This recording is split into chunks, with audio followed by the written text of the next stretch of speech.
Okay, part design start చేసాము already. Use default template తీసేయండి. మనకి ఏదైతే ఫైల్ నేమ్ కావాలో ఆ ఫైల్ నేమ్ సెట్ చేసుకొని ఓకే చేయండి. ఓకే చేసి ఎంఎంఎన్ఎస్ పార్ట్ సాలిడ్ యాక్టివేట్ చేసుకొని ఓకే ఇచ్చారంటే ఆల్రెడీ షేప్స్ అన్ని కంప్లీట్ చేసుకున్నాం. షేప్స్లో బ్లెండ్, రొటేషనల్ బ్లెండ్ అన్ని కంప్లీట్ అయింది. ఇప్పుడు ఏమంటే నెక్స్ట్ మనకు ఉండేది వచ్చి హోల్ కావాలి కాబట్టి ఫర్ ఎగ్జాంపుల్ ఏదైనా ఒక ప్లేన్ని సెలెక్ట్ చేసుకుంటాను. ప్లేన్ని సెలెక్ట్ చేసుకొని స్కెచ్ లోపలికి వెళ్తున్నాను. స్కెచ్ లోపలికి వెళ్ళి ఏదైనా ఒక సెంటర్ రెక్టాంగిల్ అనేది డ్రా చేసుకుంటాం. Centre rectangle middle mouse button click చేసి కమాండ్ డియాక్టివేట్ అవుతుంది. అండ్ దెన్ ఓకే ఇవ్వండి. ఇప్పుడు మనకి ఎక్స్ట్రూడ్ కావాలి కాబట్టి ఎక్స్ట్రూడ్ అనే ఆప్షన్ క్లిక్ చేయండి. ఆటోమేటిక్గా ఎక్స్ట్రూడ్ క్రియేట్ అవుతుంది. ఓకే, ఇప్పుడు మనం మామూలుగా అయితే ఒక సర్కిల్ వేసుకుంటాం.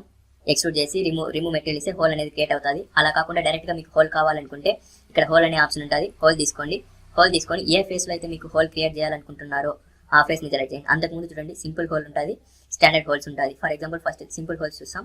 ఏ ఫేస్ అయితే కావాలో ఆ ఫేస్ని క్లిక్ చేసుకుంటాను. ఆటోమేటిక్గా హోల్ అనేది క్రియేట్ అవుతుంది. ఇక్కడ చూసినారంటే 2 గ్రిప్స్ అనేది ఉంది, అవునా? ఆ గ్రిప్స్ని తీసుకెళ్ళి ఎక్స్లో ఒకటి, వైలో ఒకటి, అంటే ఏదైనా ఒక 2 ఎడ్జెస్లో పెట్టినారంటే ఆటోమేటిక్గా హోల్ అనేది క్రియేట్ అయిపోతుంది. హోల్ యొక్క డయామీటర్ ఎంత కావాలా, ఫర్ ఎగ్జాంపుల్ నాకు ఒక 70 కావాలా. హోల్ యొక్క డెప్త్ ఎంత కావాలా, డెప్త్ అనేది మీకు ఎంత కావాలో అంత ఇంక్రీజ్ చేసుకోవచ్చు.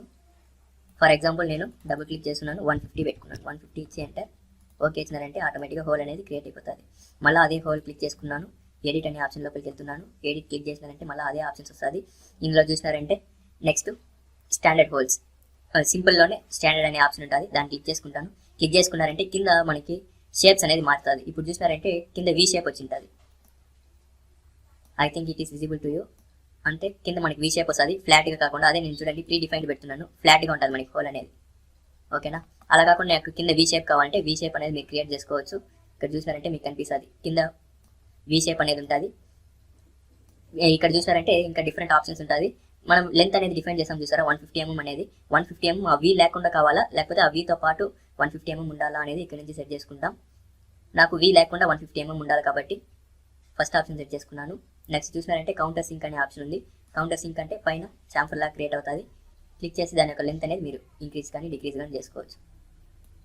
నెక్స్ట్ అది వద్దనుకుంటే కౌంటర్ బోర్ అనే ఆప్షన్ ఉంటుంది. కౌంటర్ బోర్ యాక్టివేట్ చేశాను. మీకు అది కూడా మీకు ఎంత అయితే లెంత్ కావాలో ఆ లెంత్ అనేది మీరు మార్చుకోవచ్చు. కౌంటర్ సింక్ ఆఫ్ చేసాం. ఓన్లీ కౌంటర్ బోరే కావాలి కాబట్టి కౌంటర్ బోర్ అనేది క్రియేట్ అవుతాను. ఇప్పుడు మనం ఏమేమి పెట్టినాం, కింద వి షేప్ పెట్టినాం. ఎందుకంటే స్టాండర్డ్ పెట్టినాం కాబట్టి కింద కంపల్సరీ వి షేప్ ఉంటుంది, అంటే డ్రిల్ బిట్ లాగా వస్తుంది. 150 mm ఆ వి షేప్ లేకుండా కావాలని చెప్పాం. కౌంటర్ బోర్ అనేది యాక్టివేట్ చేసుకున్నాను. యాక్టివేట్ చేసి లేదు దాని యొక్క లెంత్ అనేది నేను 2D పరంగా మార్చుకోవాలంటే ఇలా ఉంటుంది మనకి. ఇక్కడ చూసారంటే ఈ వి షేప్ మనం పెట్టిండేది. ఈ వి షేప్ లేకుండా 150 mm పెట్టిండాము. అండ్ దెన్ ఈ బోర్ యొక్క సైజ్, కౌంటర్ బోర్ యొక్క సైజ్ వచ్చి 94 mm ఉంది. అండ్ దెన్ దీని యొక్క హైట్ వచ్చి ఇది కూడా ఇక్కడ నుంచి కూడా మీరు మార్చుకోవచ్చు. నాకు 60 mm కావాలి కాబట్టి 60 mm ఇచ్చి ఎంటర్ ఇస్తున్నాను. కింద ఉండే డయామీటర్ 51 ఉంది. నాకు 50 కావాలి కాబట్టి 50 ఇచ్చి ఎంటర్ ఇచ్చుకుంటున్నాను. మీకు ఎలా అయితే కావాలో అలా ఈ హోల్ని క్రియేట్ చేసుకోవచ్చు. విత్ టిప్తో కావాలంటే విత్ టిప్, లేకపోతే ఇక్కడ వరకే కావాలంటే ఇక్కడ వరకు, మన ఇష్టం. అది సెట్ చేసుకొని ఓకే ఇవ్వండి. ఇప్పుడు చూసినారంటే ఆ వీ షేప్తో పాటు వచ్చింటుంది. అక్కడ చూడండి కొంచెం షార్ప్ కనిపించేలాగా ఉంటుంది విజిబిలిటీ. ఇది హోల్లో మీకు స్టాండర్డ్ హోల్స్ కావాలా, మీరు వినింటారు M20, M30 అనేసి. అలాంటి హోల్స్ ఏదైనా కావాలంటే మళ్ళీ హోల్లోకి వెళ్ళండి. స్టాండర్డ్ హోల్స్ అనేది యాక్టివేట్ చేసుకుంటాను. ఏ ఫేస్లో అయితే కావాలో ఆ ఫేస్ని క్లిక్ చేయండి. క్లిక్ చేసి అక్కడ చూసినట్లే ఆ గ్రిప్స్ ఉంటుంది చూసినారా, 2 ఎడ్జ్ల పిక్ చేసి ప్లేస్ చేయండి. ఏదైనా 2 ఎడ్జెస్ ప్లేస్ చేసినారంటే హోల్ అనేది క్రియేట్ అవుతుంది. స్టాండర్డ్ హోల్స్ కాబట్టి ఆటోమేటిక్గా డయామీటర్ అన్ని తీసుకునేస్తుంది. ఇది డెప్త్.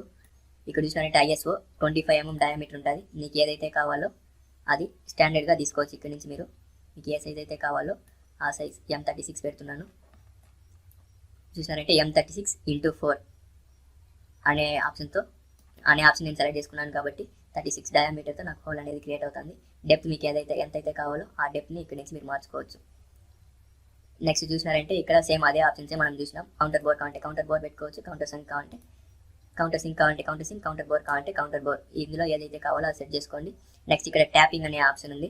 యాడ్ ట్యాపింగ్ అని క్లిక్ చేసుకున్నారంటే విత్ ట్యాప్తో పాటు ఈ 2 ఆఫ్ చేసాను. ఈ 2 ఆఫ్ చేసి ఇది కూడా ఆఫ్ చేసాం. ఓకే, ఆఫ్లో ఉంది. యాడ్ ట్యాపింగ్ అనేది క్లిక్ చేసుకుంటున్నాను. ట్యాపింగ్తో పాటు కావాలంటే, అంటే జస్ట్ థ్రెడ్స్ లాగా డబుల్ లైన్స్లో ఇండికేట్ అవుతుంది. కావాలంటే పెట్టుకోవచ్చు, లేకపోతే ఇది యాడ్ ట్యాపింగ్ అనేది తీసేయవచ్చు. తీసేసి అన్నీ ఓకే అనుకుంటే ఇక్కడ యారో మార్క్ ఉంది చూసారా, యారో మార్క్ క్లిక్ చేసినారంటే ఇక్కడ ఉంటుంది టిక్ ఆప్షన్. ఎందుకంటే ఎక్కువ ఆప్షన్స్ ఓపెన్ చేసినాం కాబట్టి లోపలికి వెళ్ళిపోయి ఉంటుంది. యారో మార్క్ క్లిక్ చేసి ఓకే చేయండి. ఆటోమేటిక్గా ట్యాపింగ్తో పాటు ఇక్కడ చూడండి నోట్స్ కూడా వచ్చింది. మనం ఏమేమైతే ట్యాప్ స్టాండర్డ్ యూస్ చేస్తే మాత్రం ఇది వస్తుంది. హోల్ 2ని ఎడిట్ చేస్తున్నాను చూడండి, ఎడిట్ డెఫినేషన్. ఆ నోట్స్ కావాలంటే మీరు చూడాలనుకుంటే ఆ నోట్స్ని నోట్ పైన క్లిక్ చేయండి, ఇక్కడ ఉంటుంది దాని గురించి డీటెయిల్స్ అన్ని. షేప్లో కావాలంటే దాని యొక్క షేప్ని 2D స్కెచ్ ద్వారా మీరు మాడిఫై చేసుకోవచ్చు. ఇక్కడ ఉంటుంది చూడండి దాని డీటెయిల్స్ అన్ని. చూడండి పిచ్ 4mm ఉంది, thread ISO M36x4 4mm pitch, మిగతా డీటెయిల్స్ అన్ని ఇక్కడ ఉంటుంది. ఇవన్నీ మీకు డ్రాఫ్టింగ్లో బాగా యూస్ అవుతుంది, నోట్స్ కూడా డ్రాఫ్టింగ్లో వచ్చేస్తుంది. ఇప్పుడు మనకి క్లిక్ కావాలంటే యారో మార్క్ క్లిక్ చేస్తాం, యారో మార్క్ క్లిక్ చేసి ఓకే. మీకు హోల్ అయితే నీట్గా అర్థమై ఉంటుంది.